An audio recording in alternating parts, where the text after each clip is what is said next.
Hello, Assalamu alaikum everybody. Hope you're all safe, sound, and healthy. And it is officially the 3rd of January 2026, and it is 12:14 a.m.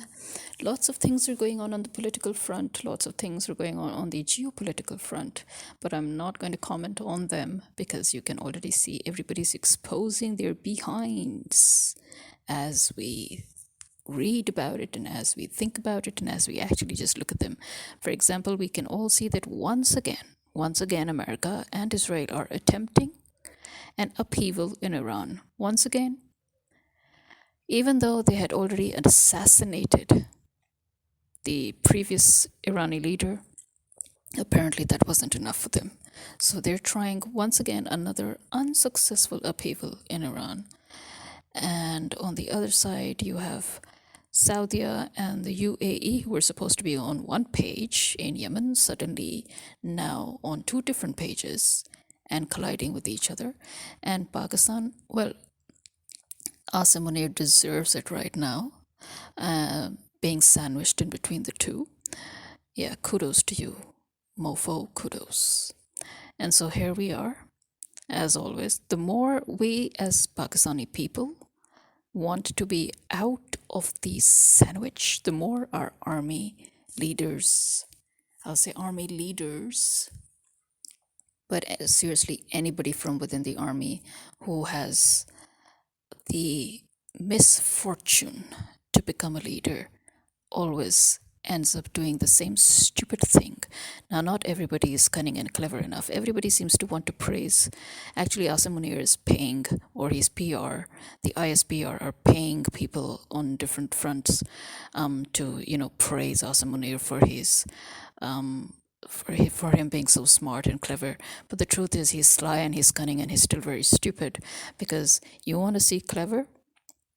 Ziaul Haq was clever. I mean, we've got to hand it to the guy. Ziaul Haq was clever. He literally dragged America into Afghanistan. That was him being clever.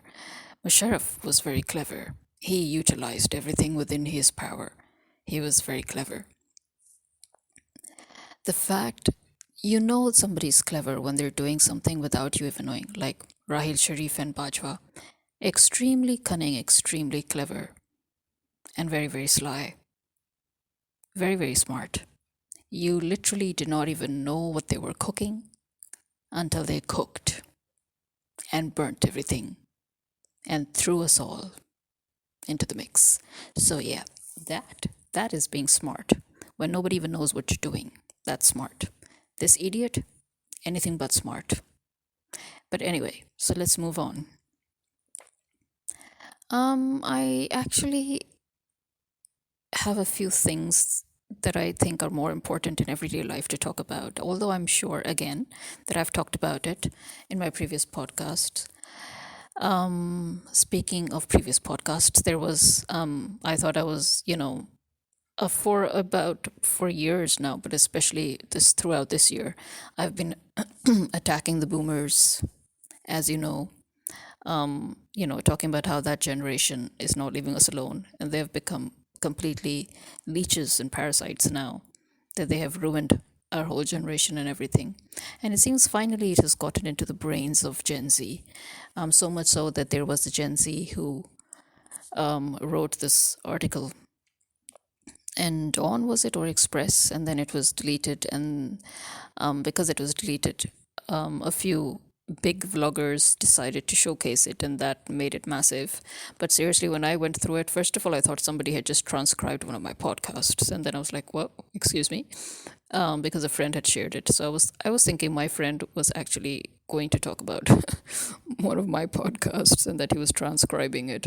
And then I found out, oh, some Gen Z person had written it. Momdani is the name, I think. But anyway, good for you, Gen Z. Good for you. Kudos, kudos. Because obviously, I do not write articles anymore, and I prefer to be on my podcast. And my podcast audience is completely different, as we know. Mainly not Pakistani. Very small Pakistani audience, but most of them are overseas, international audience. These are the podcast audience is always very different. They're very different from vlog audience, as you know. So here we are. Kudos to you, as I said. So, speaking of me having talked about everything under the sun a million times over, here's the thing that has come to my mind once again after looking at a vlogger. Um, I think it's Lara in Korea, but I think her name is actually Larape. But anyway, I like her and I think she's pretty sweet and nice. But when I noticed her share her a bit of her job, no offense here, and I'm not going to diss the girl, okay? Because I've been on both ends. I've been on her end of the uh, how do I say it, of the mix, and I've been on the other end, okay? So I've been both in. I've been one of those dealing with customers and very difficult customers, and I've been one of those demanding customers myself, and I'll tell you why. It's like, when you're a driver of the car, they usually say that a driver does not make for a good passenger. A doctor does not make for a good patient. Similarly, somebody who has dealt with customers in customer service, they are not good customers. And I'll tell you why. It's because we know the secret of the trade. You see, when you're a driver, you know the kind of things that a driver can do or can potentially do. So you get more sensitive to the other person driving. But I'll have you know that I'm a very good passenger. Yes, despite the fact that I'm a very, very good driver, but I'm an even better passenger. I place my complete trust on the driver and I do not even want to go and control the whole situation or anything. I, in fact, am more than happy to be a passenger. Much as I always thought I would love driving, to be honest, I absolutely do not love driving. I haven't loved driving in a long time, and that's because when you have to maneuver, and I used to drive a manual car, and I'm telling you, I'm even more uncomfortable in an automatic car. Yes, who knew? But the truth is, it's because when you're so used to controlling your own car manually, you cannot get very used to automatic cars, number one.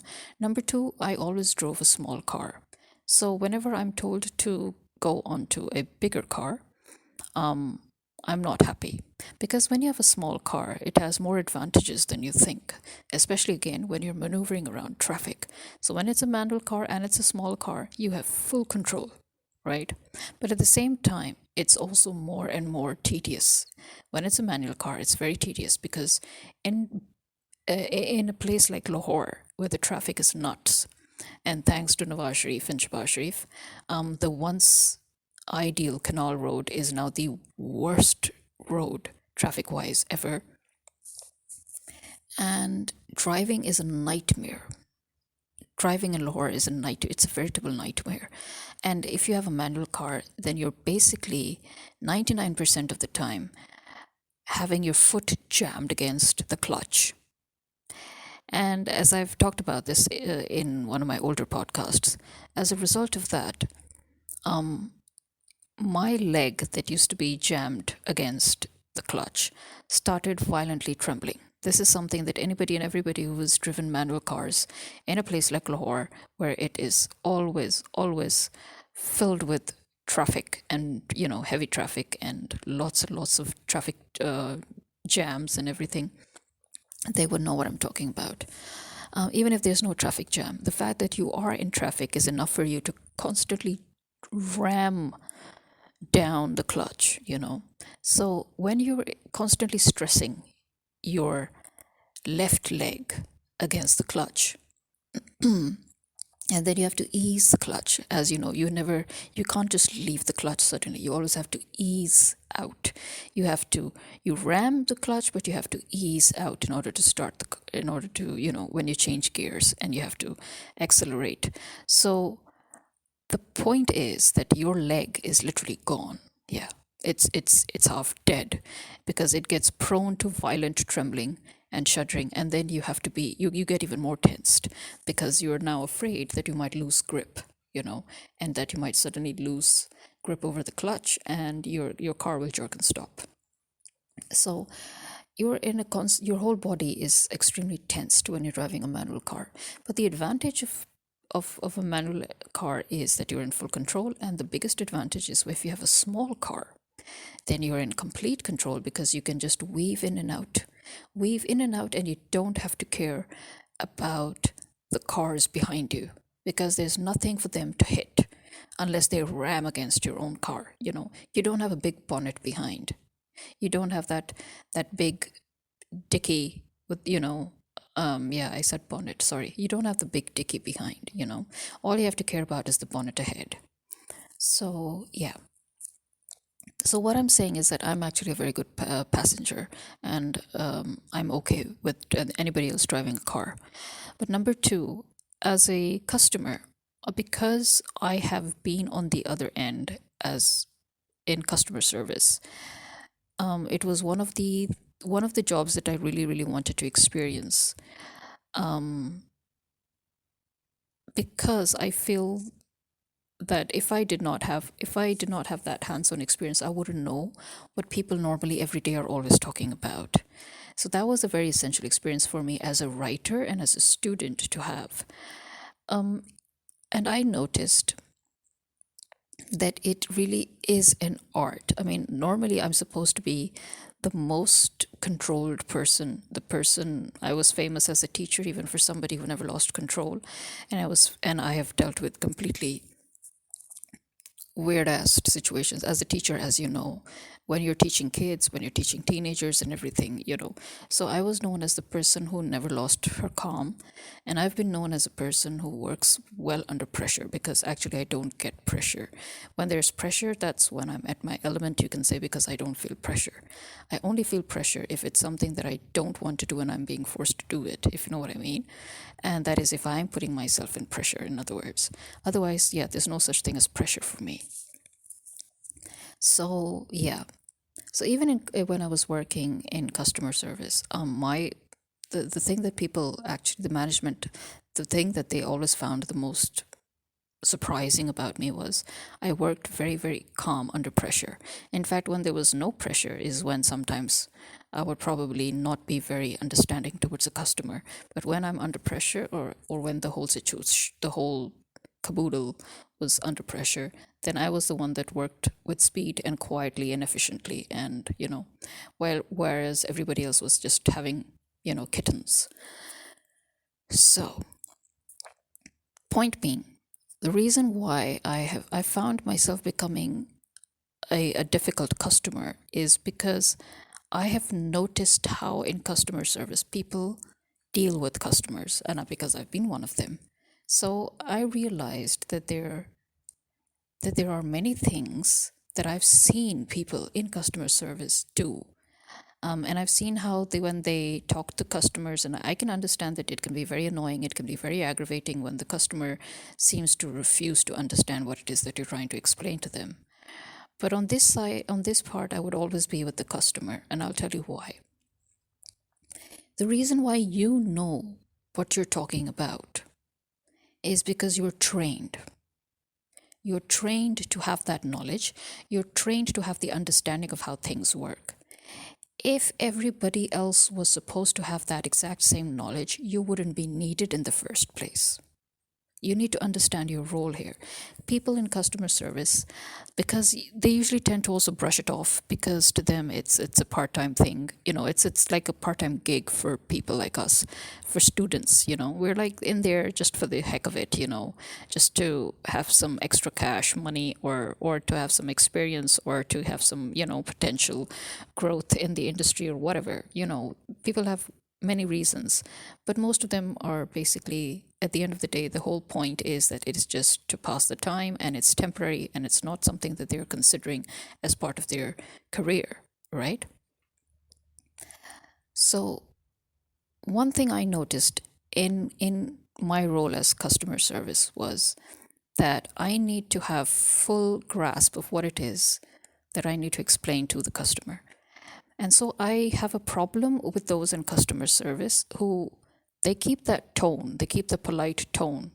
But you can see if the customer was not on the phone with them, for example, and standing in front of them, and if they saw that expression that the customer service agent is giving, then you know what, they would just feel more humiliated, more belittled, more degraded. So you have failed. You have failed in your job as a customer service provider, let's put it this way. When you work customer service, the whole point, as I said, of you being there is to help those who do not know about the workings of your company. You have to explain it to them. And believe me, those people, the reason why they're arguing with you is because they have had a much larger experience as a customer as compared to your very small, very limited experience in customer service. And in you too, if when you will be on the other end, you will act much the same as they are already acting with you, if not worse. And I'll tell you why.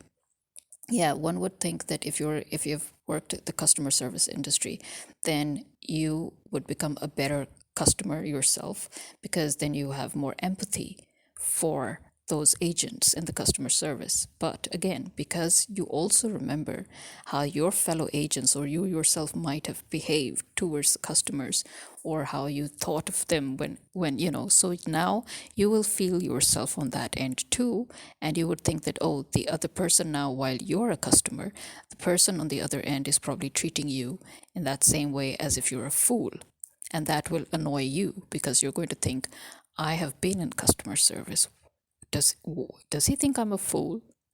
So actually, most of the clients that you're dealing with, many of them have probably also worked the customer service industry, as part-timers, as students, as just as a career, uh, maybe as a ladder into their career, or whatever, as an internship. It doesn't matter.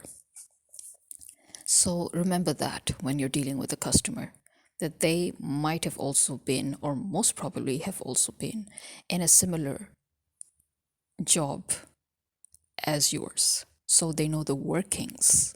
They know the workings of your job, which is why they are going to be more aggressive, because they can catch on to any little frown, any little condescending mannerisms, any sarcasm, any especially when you're going to be condescending. They will notice that, and they will become aggressive, and rightly so, because they know that you're actually thinking that they're a fool. But as I said, they have already done your job too once upon a time, most probably. And even if not, as customers, they have a bigger experience of dealing with people like you, whereas you have a very limited experience of your own. Because as customers, as consumers, we deal with retail, we deal with banks, we deal with online, offline. We deal with public services, we deal with private services, we deal with, we deal with, and we see the attitudes of all the various people that we're dealing with. And we also see the unprofessional, the unethical attitudes of many in the process, you know and plus, remember, in the situation in which we are today, where there are a lot of scams, especially online. So when you're dealing with somebody who is dealing with online accounts and wallets, for example, where there's a higher percentage of scams, you have to be extra polite, and you need to understand if they're going into a panic mode. You need to understand if they want to make everything very, very clear, because there's also the scams that are being pulled by websites and by banks and by retailers, or anybody, any company at large, mainly when it comes to the fine print. People think that because you have a fine print, it makes it legal, but it actually doesn't. That comes under your legal manipulation. It comes under fraudulent activity within the legal loophole. It is still fraudulent activity, but they cannot be caught because they've followed the technicality of the legal framework, whereas they would argue that, oh, it's mentioned in print, it's not our problem that they didn't read it. But it is actually part of the fraudulent activity that they use, but they use it in a way where they protect themselves within the law because of that loophole. So the customer is not a fool.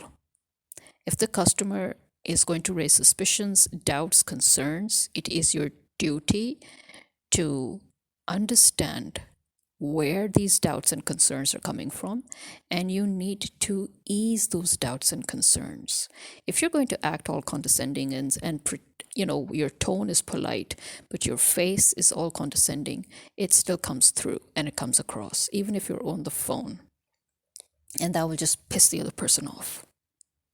I have talked about consumer rights and statutory law and implied law and contract and good faith again in a good many podcasts of mine, a good many episodes of my podcast.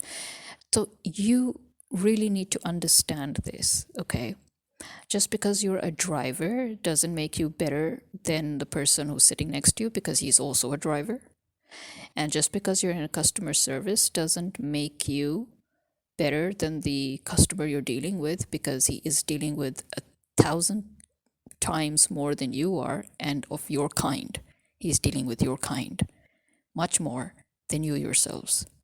And you know that because when you then become a customer, you see how you're dealt with. And it gets to you too. It irks you. So keep that in mind. Keep in mind the potential scams and frauds that are going on. And learn to behave yourselves when you're dealing with customers. Okay? Because what the customer knows is that if, God forbid, his money doesn't reach into his wallet, for example, it's not like you're going to take responsibility.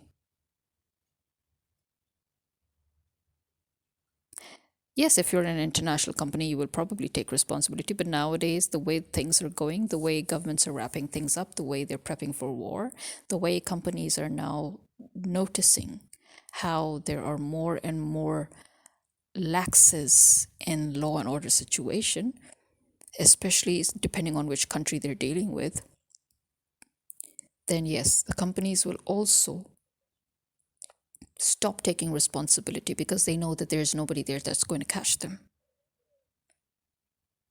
So it's not like companies are very good or they're always following the law. No, companies are always looking for loopholes within the law. So, you're not doing anybody a service. You're not even doing your own company a service when you're trying to be condescending towards the consumer on the other end. You must learn to respect the money.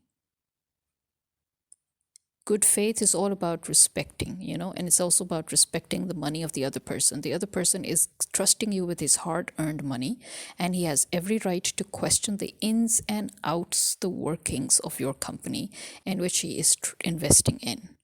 Okay, if your company is dealing with digital banking or if you have a wallet or whatever, it doesn't matter. The point is that is even more important for you to establish trust. Because as I said, especially online, there's no security and there's no accountability and responsibility. So the least you can do is to understand that it is important that if the consumer wants to know every single detail as to the workings of your digital wallet and the process, then it is your duty to help them understand. That is what you're trained for.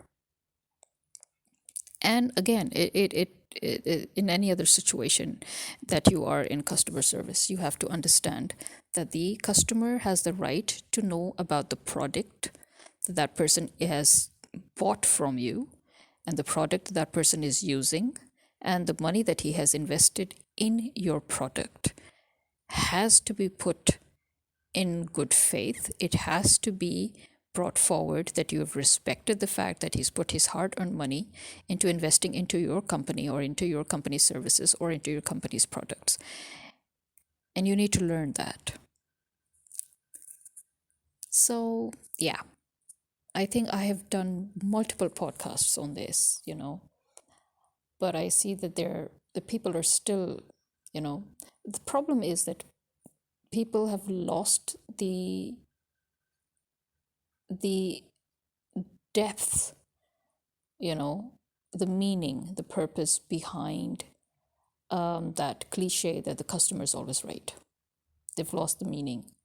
That cliche has been misused and abused so much that people are like, no, the customer isn't always right. But no, the reason why this cliche was brought in, the customer is king, the customer is always right, is basically the total sum of all that I've just said. So, again, the fact that you are in customer service should not make you forget that you are also a potential customer and consumer. And the fact that you are a consumer or customer who has been in customer service will also make you empathize with the customer service agent, but at the same time also be extremely aggressive because you know their job, you know their trade secret, you know what they're doing wrong. So in both cases, you have to be a little more careful. And this is why, when I am dealing as a customer with people in customer service, I am always, first of all, polite until I'm not, because when I see that people are now, when 5, 6 people will keep on calling you and ask you to repeat the same thing over and over again, you understand that it's part of their SOPs, you understand that it's, but the thing is, what is the point of you having a thread of a conversation, or what is the point of you recording a conversation if you have to ask the same thing over and over again? Okay. It's always better to go through everything and then send the person who has to have direct contact with the customer and have them all laid out properly. A one-time proper conversation with the customer rather than you turning it into an interrogation, because that is exactly what a customer feels. He feels like he's just wasting his time, and he is. Mind you, he is wasting his time when he's repeating the same thing to 5 different people. So that shows again a flaw. You think that that is how you have strengthened your SOPs, your customer service towards your customers, but actually that is at the same time an inherent flaw, because nobody likes to be interrogated, nobody likes to repeat themselves over and over again. The reason why you record and you tell the customer that you're recording the conversation is so that everybody knows that it's on the record. And then when you come and ask them to repeat themselves over and over again, that is unnecessarily exhausting. It's not exhausting for you because on your end, it's different people calling. It's exhausting for the same person who has to answer those questions over and over again. As I said, it becomes an interrogation. So instead of exhausting the customer, which again, the customer will think that this is a ploy. They're wasting my time. They're taking the mickey. They're taking the piss, So you have already offended your customer while following your SOPs. So you should look for a better way, and you should change your SOPs when it comes to these things.